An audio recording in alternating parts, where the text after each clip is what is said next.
Hi there. My name is James Simpson. This is my film project. The movie I did was Pitch Perfect 2012 with the character I'm looking at is Becca Mitchell, and this is my psychology and film assignment.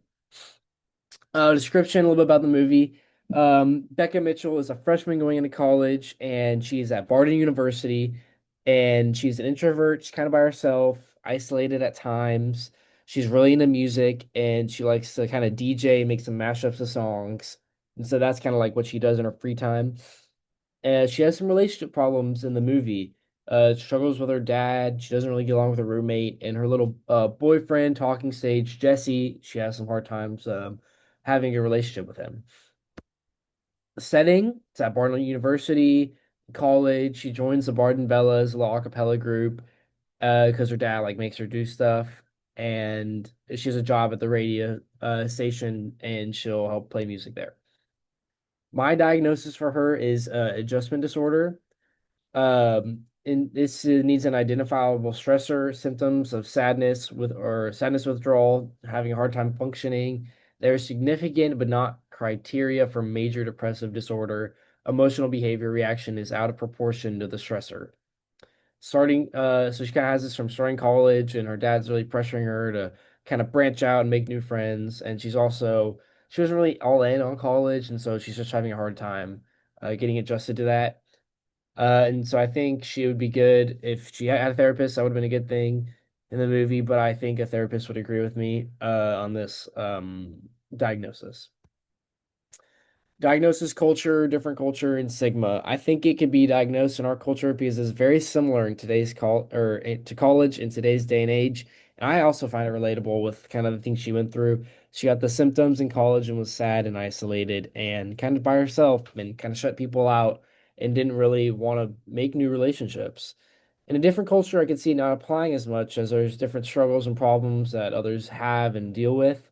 So maybe not might not parallel to America. And so, kind of an example of that would be the cross culture comparison of ICD-11 adjustment disorder prevalence and its risk factors in Japan or Japanese and Lithuanian adolescents. So, it kind of looks at lives of college age students, and they did a survey to gather, or maybe a little bit younger than college age students, but they did a survey to gather how they're doing mentally, like parental status, all that type of stuff, like income factors that could apply, and it's a little bit different compared to maybe just being in college and not fitting in. There's other things that could apply to this disorder that would be different than in America. The stigma could be her not wanting to appear weak and not being like as dramatic um, than normal people and not want to admit that there's some things that are going wrong with her. She may just want to feel like she fits in and not admit it and kind of just shun those feelings and then kind of hope they go away. Evidence to support this. The first symptom she has is sadness and irritability. She stays in her dorm upset and with little emotion when things go haywire. She doesn't like to be with other people and she doesn't feel comforted by her dad or anyone. She pushes others away like Jesse. Like when things go wrong, she doesn't want him to help her and she kind of pushes him away, and that's something that could be a symptom of it. Another symptom, withdrawal from social interactions. She doesn't want to go super close to the girls in her a cappella group, the Barton Bellas. She avoids her father emotionally and doesn't want to listen to him and has a hard time trusting him.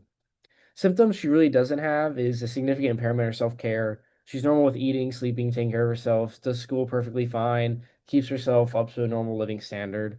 And the DSM book or DSMV, F425, it kind of talks about, oh, sorry, um, with mixed disturbance of emotions and conduct, both emotional symptoms, depression, anxiety, and a disturbance of conduct are predominant.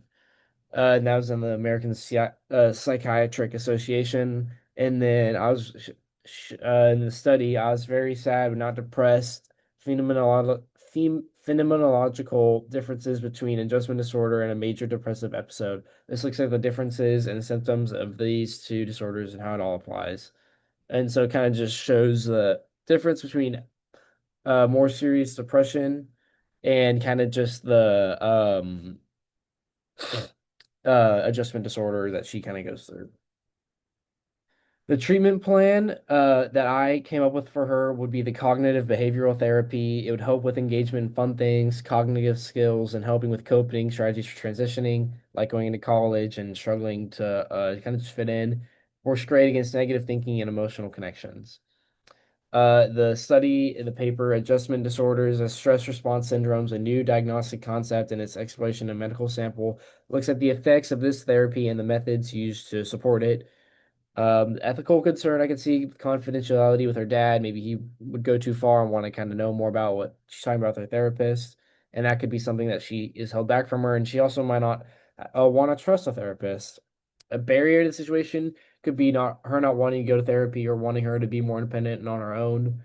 Also, it could be very busy with her radio job and the Barton Bellas and not having a lot of time to she'll want to admit and go to therapy.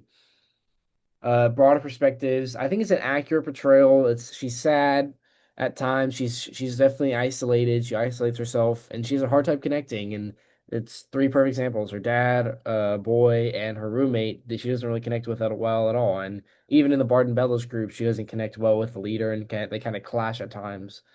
And then she has a portray, and I think the portrayal of disorders in this film influenced my understanding of it, and I think it's an accurate way of describing how some people could struggle with transitioning and isolating themselves and going through some struggles like that. Here's my APA citations.